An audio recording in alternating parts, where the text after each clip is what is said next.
আসসালামু আলাইকুম। কোয়ান্টাম স্বপ্নী platform HSC ICT super special জ্ঞানমূলক এবং অনুধাবনমূলক ক্লাসে আজকে আমরা আইসিটির দ্বিতীয় অধ্যায়ের ডেটা কমিউনিকেশন সিস্টেম ও নেটওয়ার্কিং এই স্পেশাল অধ্যায়ের স্পেশাল ফার্স্ট লেকচারে উপস্থিত। আমাদের আজকে স্পেশাল ফার্স্ট লেকচারে আমরা স্পেশাল কিছু জ্ঞানমূলক এবং অনুধাবনমূলক প্রশ্ন ব্যাখ্যা সহ চেষ্টা করব ক্লাসে উপস্থাপন করার জন্য। তো আমাদের যে জ্ঞানমূলক আর অনুধাবনমূলক ক্লাস, এই ক্লাসগুলো আমরা বরাবর কন্টিনিউ করে যাচ্ছি, কারণ আমাদের বিশেষ করে গ আর গহ এই ক্লাসগুলো আমরা বেশি বেশি করি, কিন্তু জ্ঞানমূলক অনুধাবনমূলক ক্লাস এবং এমসিকিউ সলভিং ক্লাসটা আমরা অনেকে করি না। অফলাইনেও দেখা যায় তেমন পড়া হয় না, জাস্ট পরীক্ষার আগে একটু কোনো রকম দেখা হয়। তো আসলে আমরা এই জ্ঞানমূলক অনুধাবন আর এমসিকিউতে অনেক পিছিয়ে থাকি, যার কারণে আমাদের রেজাল্টটা বেশি ভালো হয় না। শুধু গহ পারলেই তো আসলে 100 নম্বরের প্রিপারেশনটা কমপ্লিট হয়ে যায় না, জ্ঞানমূলক অনুধাবন আর এমসিকিউ ভালো করে আয়ত্ত করতে হয়। তো এই জন্য আমরা আস্তে আস্তে একটা সাবজেক্ট দিয়ে শুরু করি, তারপর আস্তে আস্তে বাকি সাবজেক্টগুলো কী করব, আমাদের জ্ঞানমূলক অনুধাবন আর এমসিকিউ সলভিং করার চেষ্টা করবো ইনশাল্লাহ। তো চলো আমরা শুরু করি। তো আমাদের আজকের যে জ্ঞানমূলক অনুধাবনের ক্লাস, আমরা দ্বিতীয় যে অধ্যায় আছে ডেটা কমিউনিকেশন সিস্টেম এবং নেটওয়ার্কিং, এইখান থেকে আমরা আলোচনা শুরু করব। তো এই অধ্যায়টা আমার খুব ইম্পর্টেন্ট একটা অধ্যায়, কমিউনিকেশন সিস্টেম ও নেটওয়ার্কিং, কারণ আমরা জানি এই অধ্যায়ের মধ্যে ব্যাখ্যামূলক প্রশ্ন বেশি হয়। এই অধ্যায়ের মধ্যে তেমন কোনো অঙ্ক নাই, শুধু ব্যাখ্যা আর ব্যাখ্যাই বেশি হয় এই অধ্যায়ের মধ্যে।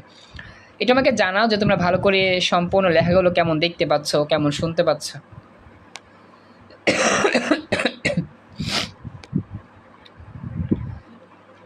হ্যাঁ, একটু আমাকে জানাও। আচ্ছা, তাসফিয়া, মারুফা আক্তার, মিমি, একটু আমাকে রেসপন্স করে জানাও কেমন দেখতেছো তোমরা। আচ্ছা, তাহলে চলো আমরা মাঝে মাঝে খোলা হয়ে যাচ্ছে, আমার সমস্যা নাকি বুঝতেছি না। নেট তো ঠিক আছে, নেটের স্পিড যথেষ্ট ভালো হইতে পারে। মারুফা, তোমার নেটটা একটু স্লো হইতে পারে, এই জন্য হইতে পারে এরকম। তাসফিয়া একটু বললো তো, তাসফিয়া আর হচ্ছে গিয়ে জানাতুল মাওয়া, তোমাদের এই ওদিকে কিরকম, তোমরা কেমন দেখতে পাচ্ছ? তোমাদেরকে ঠিক আছে? দেখা যাচ্ছে।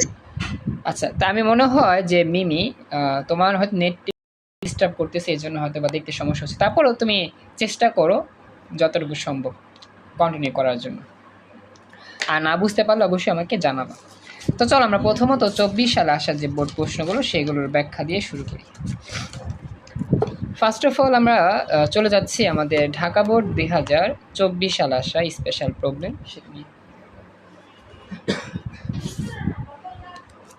একটু ওয়েট কর, আমি একটু সেটিং করে নিই ভালো করে।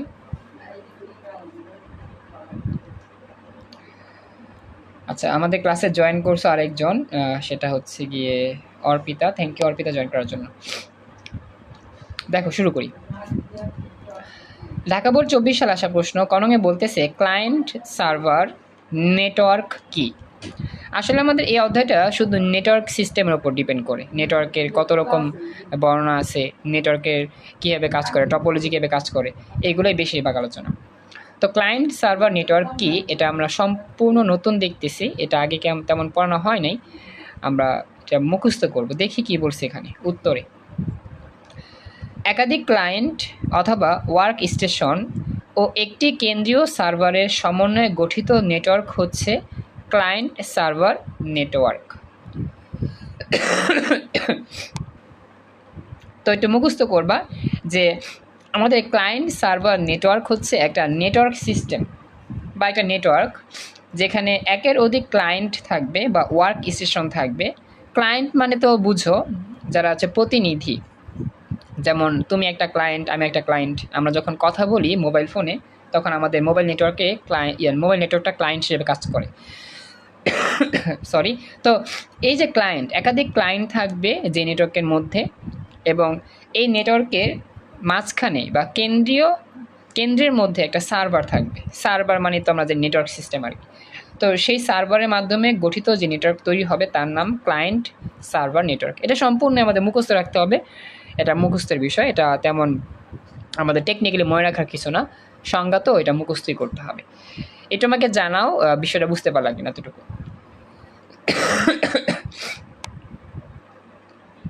একটু কথা বললো, বুঝতে পারছো? রেসপন্স করো। আচ্ছা, এরপর পরবর্তী খ নাম্বার, মোবাইল ফোনের সেল নেটওয়ার্ক ষড়ভুজাকৃতি হয়, ব্যাখ্যা করো। মোবাইল ফোনের যে সেল নেটওয়ার্ক সেটা দেখতে ষড়ভুজাকৃতির হয়, 6টা কোণা থাকে, ষড়ভুজাকৃতি। ষড়ভুজাকৃতি কিন্তু আমরা দেখছি ছোটোবেলায়। তো কেন এরকম ষড়ভুজাকৃতি হয় মোবাইল ফোনের নেটওয়ার্কগুলো, এটা আমরা আলোচনা করি এখন। তো এখানে বলতেছে যে মোবাইল নেটওয়ার্কের ক্ষেত্রে নিরবিচ্ছিন্ন সংযোগ থাকা গুরুত্বপূর্ণ। এর অর্থ হচ্ছে মোবাইল ফোনের নেটওয়ার্কটা কিন্তু 24 ঘন্টায় চালু থাকে, এমন কোনো মিনিট নাই বা এমন কোনো সেকেন্ড নাই যে মোবাইল নেটওয়ার্কটা বন্ধ থাকে।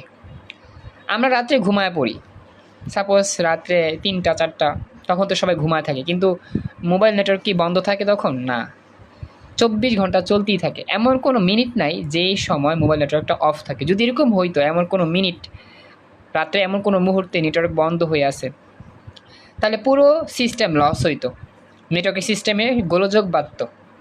কারণ আমরা হয়তো ঘুমায় থাকি, কিন্তু পৃথিবীতে এমন মানুষ আছে যারা রাতভর কাজ করে নেটওয়ার্ক দিয়ে।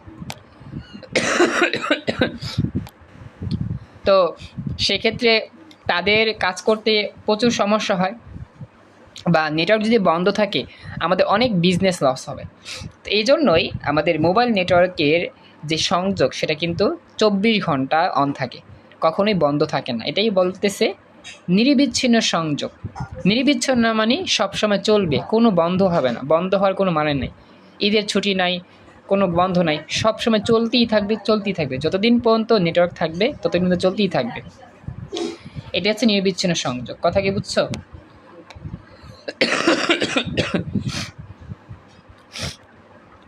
রেসপন্স করতে হবে। হ্যাঁ, জি স্যার, বুঝছি। এরপরে বলতেছে নিরবিচ্ছিন্ন সংযোগ না থাকলে সিগন্যালগুলো বাধাপ্রাপ্ত হয়ে কথা বলার মাঝে সংযোগ বিচ্ছিন্ন হয়ে যাবে। অর্থাৎ নিরবিচ্ছিন্ন সংযোগ না থাকলে সিগন্যালগুলো কী হয়ে যাবে? বাধা হবে। তুমি কথা বলবা, তোমার কথাগুলো ভালো করে আসবে না আমার কাছে, বা আমি কথা বলবো তুমি আমার কথা শুনতে পাবা না, সমস্যা হবে। এ কারণে মোবাইল ফোনের সেল নেটওয়ার্ক ষড়ভুজাকৃতি করা হয়, অর্থাৎ 24 ঘন্টা যাতে সবার সাথে সবার কানেকশন থাকে, সিগন্যালটা চলে, এজন্য ষড়ভুজাকৃতি করা হয়। আর ষড়ভুজাকৃতির সেল নেটওয়ার্কে কোনো ফাঁকা স্থান না রেখেই নেটওয়ার্কগুলো ভালোভাবে পাশাপাশি অবস্থান করতে পারে। অর্থাৎ ষড়ভুজাকৃতির সিস্টেমে কোনো ফাঁকা স্থান থাকে না। আমাদের ষড়ভুজাকৃতির সেল নেটওয়ার্ক সিস্টেমে কোনো ফাঁকা জায়গা থাকে না, যার ফলে প্রতিটা স্পেসের মধ্যেই আমরা সুন্দরভাবে নেটওয়ার্কগুলো স্থাপন করতে পারি। এছাড়া এই বিশেষ আকৃতির কারণে সিগন্যালগুলো নিজের মধ্যে বাধাপ্রাপ্ত হয় না। অর্থাৎ ষড়ভুজ আকৃতির সিস্টেমে যদি আমরা সেল নেটওয়ার্ক গঠন করি, তাহলে আমাদের এই সিগন্যালের যাতায়াতের ক্ষেত্রে কোনো বাধাপ্রাপ্ত হয় না, সুন্দরভাবে কথা আমরা শুনতেও পারি, বলতেও পারি।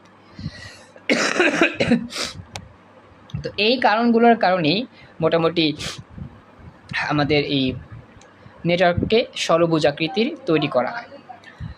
একটু আমাকে জানাইও মিমি। হ্যাঁ, মারুফ আক্তার মিমি, তুমি কেমন দেখতে পাচ্ছ, কেমন শুনতে পাচ্ছ? শুধু শুনতে পাচ্ছি, দেখা যাচ্ছে না, খোলা। মানে তোমার স্কিনটা কেমন হয়ে আছে যদি বলতে একটু।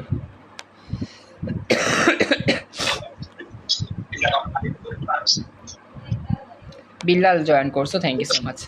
আচ্ছা মিমি, মারুফ আক্তার মিমি, তুমি তোমাকে জানাবা যে তোমার স্ক্রিনটা কেমন হয়ে আছে, মানে স্কিন কেমন দেখা যায়।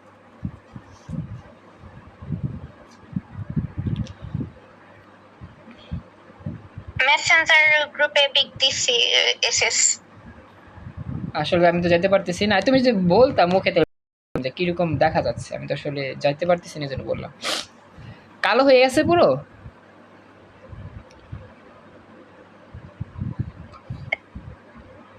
আচ্ছা মারুফ, না এমনি ঘোলা, আচ্ছা হয়ে যায়। তুমি একটা কাজ করো, তুমি এই লিঙ্ক কেটে দিয়ে আবার ডাটা অফ করে দেয়, আবার একটু অন করে আবার জয়েন করে দেখো তো হয় কিনা। নেটওয়ার্কের সমস্যা হলে এরকম হয়, বুঝছো? চেষ্টা করে দেখতে পারো আর কি। এখানে মানে নীল দাগ উঠে যায়, মানে নীল দাগ উঠে যায়, মানে বোঝা যাচ্ছে মানে হঠাৎ করে আসা হঠাৎ করে চলে যায় আর কি। ডিসপ্লে এরকম হচ্ছে, মানে ডিসপ্লে কালার হয়ে যায়, কালারফুল নীল কালার সবুজ কালার হয়ে যায়, সবুজ কালার হয়ে মানে গলা গলা হয়ে যায় আর কি। মানে আবার একটু কিছুক্ষণ পর আবার ক্লিয়ার হয়, আবার একটা সমস্যা দেখা যায়, তাই বোঝা যায় না, লেখাগুলো স্পষ্ট বোঝা যাচ্ছে না। ও আচ্ছা, এই মানে এই যে সবুজ কালার যেটা, এটা মাঝে মধ্যে অনেকেই দেখছি হয়, সবুজ হয়ে যায় আবার ঠিক হয়, আবার সবুজ আবার ঠিক হয়। এটা হইতে পারে তাদের মোবাইলে কোনো কানেকশনের সমস্যার কারণে এরকম হয়। কিছুক্ষণ ঠিক থাকে, আবার সবুজ জায়গায় জায়গায় লেখার উপর সবুজ সবুজ দাগ পড়ে যায় আর কি, হাইলাইট টাইপের আর কি। বুঝছি হাইলাইট হয়, হাইলাইট। হ্যাঁ হ্যাঁ, এটা হয়, অনেকেরই হয় এটা। আসলে মানে আমার যেটা মনে হয় যে কি জানি বলে, নেটওয়ার্কের কোনো সমস্যার কারণে এটা হয়। আমি দেখছিলাম এর আগেও কয়েকজনে ক্লাস করতে গিয়ে। ও আচ্ছা মারুহা, তোমার নেটের প্রচুর সমস্যা, বুঝতে পারছি, এই জন্য এরকম হচ্ছে। হ্যাঁ কিছুক্ষণ ঠিক থাকে, আবার আগে হয়ে যায়। হ্যাঁ হ্যাঁ, বুঝছি। আচ্ছা মারুফা, আমার মনে হয় তোমার নেটের প্রচন্ড সমস্যার কারণে এরকম ঘোলা ঘোলা আসতেছে। আশা করি এটা তো ঠিক হওয়ার কথা, এরকম তো হওয়ার কথা না কখনোই। চলে গেছে হয়তো বা। আচ্ছা তাসফিয়া, তারপর হচ্ছে গিয়ে অর্পিতা, জানাতল মা, তোমাদের কি এরকম কোনো সমস্যা হচ্ছে? না স্যার। ওকে, আচ্ছা আমার মনে হয় ওদের নেট সমস্যার কারণে এরকম হচ্ছে। যা একটু, হ্যাঁ কি বললাম মামা?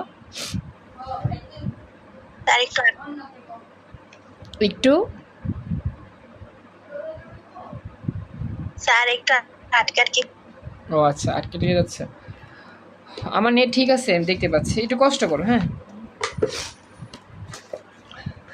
আচ্ছা মারুফা, একটু কষ্ট করে দেখো। হ্যাঁ আমি চেষ্টা করতেছি ক্লাস কন্টিনিউ করার জন্য, একটু কষ্ট করে দেখো। সবসময় নেটটা ঠিক থাকে না তো, এই জন্য মূলত প্রবলেম।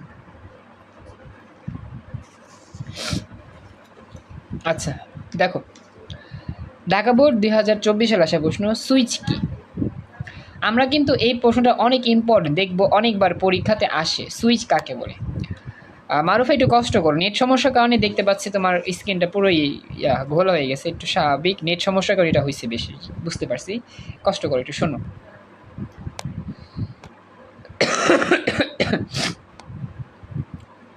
সুইচ কি?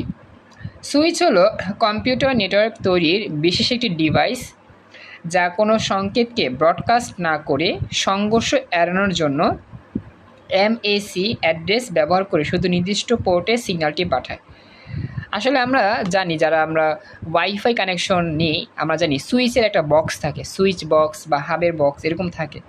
সুইচ হচ্ছে একটা ডিভাইস বা যন্ত্র, যার মাধ্যমে আমরা নেটওয়ার্ক যখন স্থাপন করি, নেটওয়ার্কের মধ্যে যাতে কোনো সমস্যা না হয় বা সিগন্যাল পাস হতে কোনো সংঘর্ষ না হয়, সেজন্য একটা মেশিন বসানো হয়। এই মেশিন বসানোর ফলে নেটওয়ার্কটা সুন্দরভাবে পাস হয়। আর এটাই হচ্ছে সেই সুইচ। তো বিষয়টা মুখস্থ করবে একটু কষ্ট করে। এই তোমাকে জানো কথাটা বুঝতে পারলাম কিনা? আচ্ছা, এরপরে আমাদের পরবর্তী অংশ, সেটা হচ্ছে প্রোটোকল কি। এটা খুবই ইম্পর্টেন্ট একটা ব্যাখ্যামূলক প্রশ্ন, আমরা একটু মনে রাখার চেষ্টা করি। প্রোটোকল কাকে বলে? দেখো, কম্পিউটার থেকে কম্পিউটারে যোগাযোগের নির্দিষ্ট নিয়ম নীতিকে প্রোটোকল বলা হয়। অর্থাৎ একটা কম্পিউটার থেকে অন্য কম্পিউটারে যোগাযোগ করতে চাও, তো এখানে কিছু নিয়ম কানুন আছে, এই নিয়ম কানুনগুলোকে বলা হয় প্রোটোকল। আর কম্পিউটার থেকে কম্পিউটারে কী আদান প্রদান করা হবে, কখন আদান প্রদান হবে, কেমন করে আদান প্রদান হবে ইত্যাদি একটি প্রোটোকল নির্ধারণ করে। অর্থাৎ তুমি তোমার কম্পিউটার থেকে কী তথ্য আদান প্রদান করতে চাও তোমার বান্ধবীর বা বন্ধুর কম্পিউটারে, কখন করতে চাও, কেমন করে করতে চাও, এগুলো সবই আমাদের প্রোটোকল নির্ধারণ করে। প্রোটোকলের মধ্যে লেখা থাকে যে হ্যাঁ, এই কাজগুলো করতে এইভাবেই অ্যাক্সেস করতে হবে, সেভাবে অ্যাক্সেস করতে হবে, ইটিসি। বিভিন্ন প্রতিষ্ঠান বিভিন্ন ধরনের প্রোটোকল তৈরি করেছে, যেমন এফটিপি। এটা কিন্তু আমাদের খুবই ইম্পর্টেন্ট একটা প্রোটোকলের সংক্ষিপ্ত রূপ, এটা পূর্ণরূপ পরীক্ষা আসে, মুখস্থ করবা। ফাইল ট্রান্সফার প্রোটোকল, এফটিপির পূর্ণরূপ হচ্ছে ফাইল ট্রান্সফার প্রোটোকল। তারপর হচ্ছে নেট বিইউআই, তারপর হচ্ছে অ্যাপেল টেক, তারপর হচ্ছে SMTP, simple mail transfer protocol. আমাদের কিছু কিছু প্রোটোকল থাকবে, সেগুলো সংক্ষিপ্ত রূপ লিখতে হয় পরীক্ষায়, এমসিকে তো আসে আর হচ্ছে কর্নংয়েও আসে, একটু মুখস্থ করবা। যেমন এফটিপি বেশি আসে, এটা মোটামুটি আসে। এরপর হচ্ছে VoIP, voice over internet protocol, TCP, IP ইত্যাদি। এদের মধ্যে ইন্টারনেট ব্যবহৃত প্রোটোকল হচ্ছে টিসিপি বা আইপি, মানে আমাদের সকল প্রোটোকলের মধ্যে টিসিপি বা আইপি আমরা ইন্টারনেট কানেকশনে ব্যবহার করি, ওয়াইফাই কানেকশন বা নেট কানেকশন নিতে এটা ব্যবহার করি আর কি। এটা আমাকে জানাও মোটামুটি বুঝতে পারলা কিনা ব্যাখ্যাটা।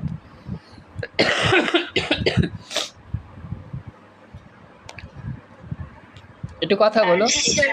আচ্ছা, তো বিল্লাল একটু আমাকে জানাও তোমার স্কিন কেমন, কীরকম দেখতেছো এবার? আগের মতোই সবুজ সবুজ হয়ে যাচ্ছে?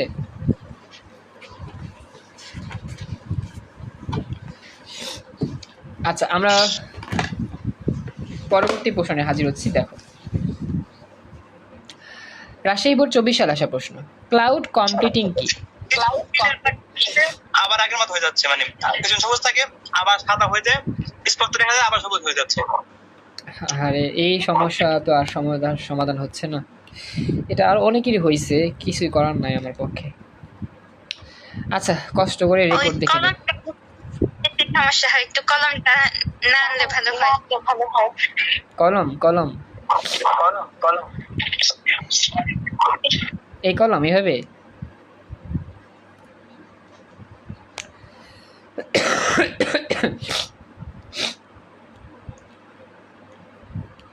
হাফসা আমিনা জয়েন করছো, thank you so much. Hafsa শুনতে পাচ্ছ? জি স্যার। ওকে, আচ্ছা হাফসা, তোমার এখানে স্ক্রিন কেমন দেখা যায়, আমার কথাগুলো কেমন শুনতে পাচ্ছ বলো তো? ঠিক আছে স্যার। আচ্ছা, আসলে অনেকেরই সমস্যা হচ্ছে তো ওই জন্য বললাম আর কি। আচ্ছা মারুফা, মানে কি বলছো, কলমটা নাড়াচাড়া করলে সমস্যা হবে সেটাই তো, নীল হয়ে যায়? জি জি। আসলে কলম দিয়ে বুঝাতে সহজ হয়, এই জন্য আর কি বললাম। আচ্ছা হাফসা, হাফসা বলি, মারুফা, তুমি কি এমবি দিয়ে ক্লাস করতেছো নাকি ওয়াইফাই? ওয়াইফাই। আচ্ছা, ওয়াইফাই কানেকশনটা দেখতে হবে ঠিকঠাক আছে কিনা, নাকি কোনো সমস্যা আছে দেখতে হবে, একটু কষ্ট করে। হ্যাঁ, একটু কষ্ট করো, আমার ক্লাস রেকর্ড চলতেছে, রেকর্ড দিয়ে দিব, পরে দেখে নিও। আপাতত এখন দেখো। ওকে বাচ্চারা, যেখানে ছিলাম খেয়াল করো। তো ক্লাউড কম্পিউটিং কি, এটা আমাদের পরীক্ষার জন্য খুবই গুরুত্বপূর্ণ একটা সংজ্ঞা। ক্লাউড কম্পিউটিং কি, পরীক্ষা অনেক আসে। সংজ্ঞাটা হচ্ছে, নিজস্ব ছোট্ট কম্পিউটারে ইন্টারনেট সংযোগের মাধ্যমে একটি বিশালাকার কম্পিউটার ভাড়া করে যথেচ্ছা ব্যবহার, মানে ইচ্ছা মতো ব্যবহার, যথেচ্ছা ব্যবহার মানে হচ্ছে কি ইচ্ছা মতো ব্যবহার এবং যাবতীয় গুরুত্বপূর্ণ তথ্য সেই কম্পিউটারের সংরক্ষণের ধারণাটাই হলো ক্লাউড কম্পিউটিং। ক্লাউড কম্পিউটিং হচ্ছে মানে ভাড়া নেওয়ার একটা সিস্টেম।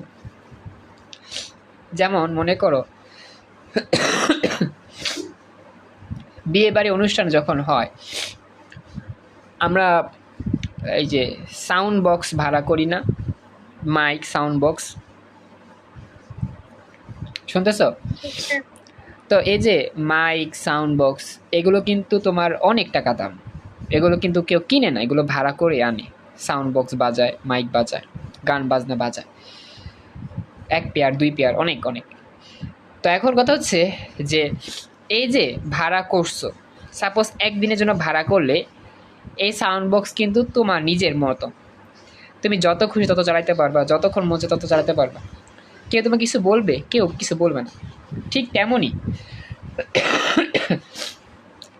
তেমনই আমাদের ক্লাউড কম্পিউটিং সিস্টেমটা হচ্ছে তোমার নিজস্ব এমন ভালো কোনো কম্পিউটার নাই যে কম্পিউটার দিয়ে তুমি ভালো কিছু কাজ করবা অনলাইনে। সাপোজ মনে করো যে একটা প্রতিষ্ঠানে অনেক ভালো ভালো কম্পিউটার আছে, তো সেই কম্পিউটারগুলো তুমি চালাইতে চাচ্ছ তোমার কাজ করার জন্য, কিন্তু তারা তো তোমাকে এমনি দিবে না, তাদের কাছ থেকে ভাড়া নিতে হবে। তো তুমি যদি তাদের কাছ থেকে ভাড়া নাও তাহলেই তুমি চালাতে পারবা।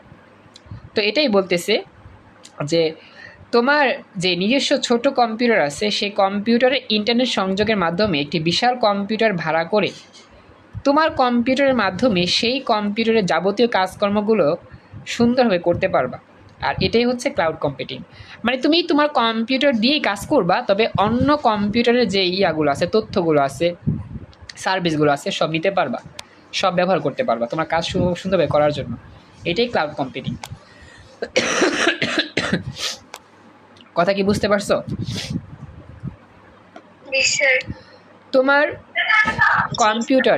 তোমার কম্পিউটারে এমন কোনো সুযোগ সুবিধা নাই, হ্যাঁ চ্যাপ্টার 2, এমন কোনো সুযোগ সুবিধা নাই যেগুলো কারণে তুমি সেই কাজটা করতে পারতেছো না। তো অন্য কম্পিউটার আছে, তো সেই কম্পিউটার তোমার তো না, অন্যজনের, তো অন্যজন তোমাকে দিবেও না, তো তোমার কাছ থেকে তুমি ভাড়া নিলে সেটা পারবে, এটা আর কি।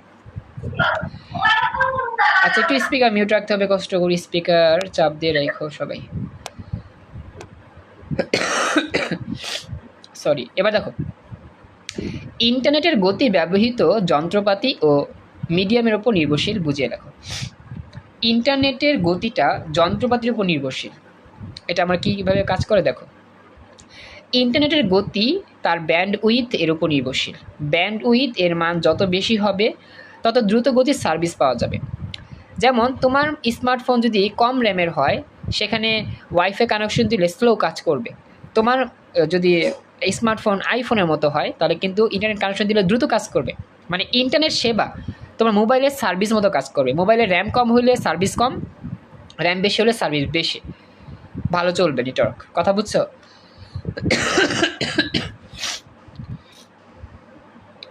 কথা বলো। মোবাইল ভালো হলে ইন্টারনেট ভালো চলবে, মোবাইল যদি নর্মাল হয় ইন্টারনেট স্লো চলবে, এটাই আর কি বিষয়। আবার কোনো কমিউনিকেশন ব্যবহৃত যন্ত্রপাতি ও মিডিয়ামের ওপর নেটওয়ার্কের ব্যান্ডউইথ নির্ভর করে। উদাহরণস্বরূপ, সাধারণ কোনো ইথারনেট কেবলের তুলনায় ফাইবার অপটিক কেবলে অনেক গুণ বেশি ব্যান্ডউইথ পাওয়া যায়। যারা ওয়াইফাই নেয়, সাধারণ তারে ওয়াইফাই নেওয়া যায়, আবার হচ্ছে কি তোমার ফাইবার তারও নেওয়া যায়।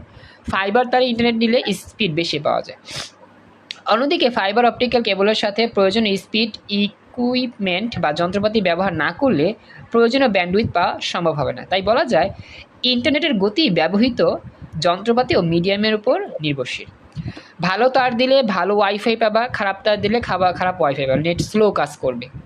তো এটাই বলতেছে ইন্টারনেটের স্পিডটা তোমার মোবাইলের উপর যেমন ডিপেন্ড করে, আবার ওই ইন্টারনেট কানেকশনের যে তার, নর্মাল তারের উপর ডিপেন্ড করে, আবার কি ফাইবার অপটিক তার উপর ডিপেন্ড করে। এটাই হচ্ছে মূল ব্যাখ্যা। সবাইকে ব্যাখ্যাটা বুঝতে পারছো ভালো করে? রেসপন্স করো, বুঝতে পারছো? আলহামদুলিল্লাহ। তো আজকের মতো আমাদের প্রথম যে ক্লাসটা, দ্বিতীয় অধ্যায়, এখানেই কমপ্লিট।